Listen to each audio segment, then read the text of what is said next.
Dr. Cameron referenced this figure, which is all the papers in the English language that use the term interoception.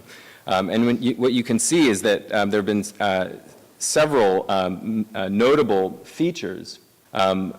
For me personally, and I think for most of us in this room, there were several key developments in the early 2000s that have led to a vigorous renewal of interest. So Dr. Cameron's book, Bud Craig's 2002 review, and of course Hugo's Nature Neuroscience paper on the neural basis of heartbeat detection. And not surprisingly, this is what happened in the publication record in the following decade and a half. Now, what's interesting is that we currently lack a unified definition of interoception. So I think we can all agree that interoception is multifaceted, that it's complex, and that it covers multiple physiological systems, but can we all agree on a unified definition? So this kind of approach has been essential to advancing scholarship in other areas. For example, the International Association for the Study of Pain began defining pain with a consensus statement in 1979 with periodic revisions. By comparison, interoception's really been understudied and underrepresented. Another thing a comment that Jim Abelson made to me in anticipation of this conference is that, did you know that there isn't even a separate section on interoception in Wikipedia? It's lumped under just the term sense. I think the interoception assessments should be multifaceted. This is just how I've cut the cookie. There's a number of different paradigms, and what you can see is that most of the paradigms at the level of accuracy and below are state assessments, and there are a number of trait or state-like assessments that involve either filling out questionnaires like the Maya or the body perception questionnaire, or involve making judgments, self-judgments about one's performance or one's experience, a term that I think insight is rather reasonable for. But there's also a metacognitive reflective component as well. And so I think that defining this layer of interoception I think is very fruitful, but also defining the appropriate tasks that measure these different facets. Now, one of the things is that heartbeat perception is pretty low at rest, and that's been a problem, I think, that's affected the literature in this area in terms of advancing understanding. So really only about a third of you in this room sitting here would be able to accurately demonstrate the perception of your heartbeat. And there's probably evolutionary reasons for this. It's not necessary to be aware of everything in your body all the time. That would probably drive all of us nuts. And I don't think that this low detection rate is an indictment of existing tasks, but I think it reflects a biological consequence of homeostasis. So humans prominently experience heartbeat sensations during events that signal relevant changes in the internal or external environment. And this includes things like exercise, anxiety, acute stress, exhilaration, sex. Each of these constitute a homeostatic perturbation. And so it's not surprisingly that cardiac perception in particular increases during perturbations of the system. So this is a study in healthy individuals, healthy women in anorexia nervosa, where we could demonstrate that everyone had the ability to feel cardiorespiratory sensations, but really where the interesting finding came through is when they thought we did something to the body, but we actually didn't. They had a higher rate of detecting or reporting sensations during saline infusions consistent with a biased processing. And importantly, that was related to a pre-meal state, not a post-meal condition.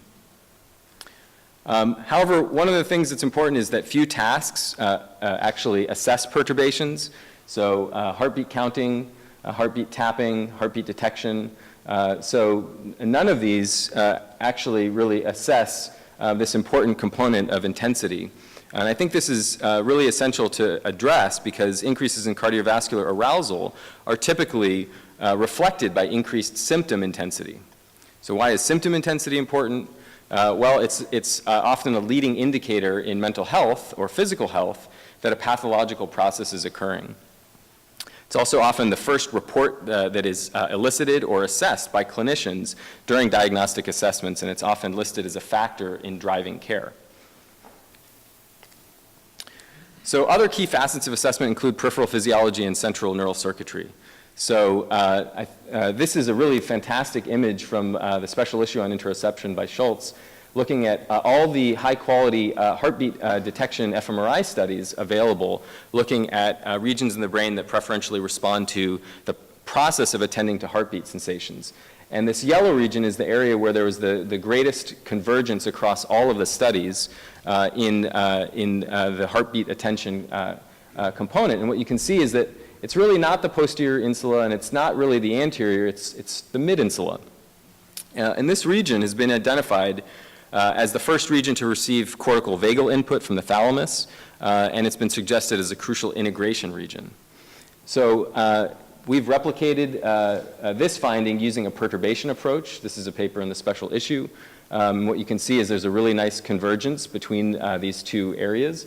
And we've also replicated this in a separate study using only arterial spin labeling, which is in that poster right there if you want to take a look at it. So I think that it's important that the field incorporates converging assessments, ones that are sort of minimalistic, that don't involve this really invasive perturbations, and that involve direction of attention, but also with these perturbation approaches to get a better understanding of the role of the autonomic and central nervous system in psychiatric disorders in particular. So where are we now in 2016? Interoception interest is surging. So this is that figure that I showed you earlier. It turns out that really thanks to contributions from other medical disciplines that don't even care about this term, there have actually been a lot more studies, mainly in medical fields, looking at processes that are relevant for interoception, but they never actually use the term in any of their articles. So this is just an overall kind of summation of all of those articles, and you can see again that interest is surging.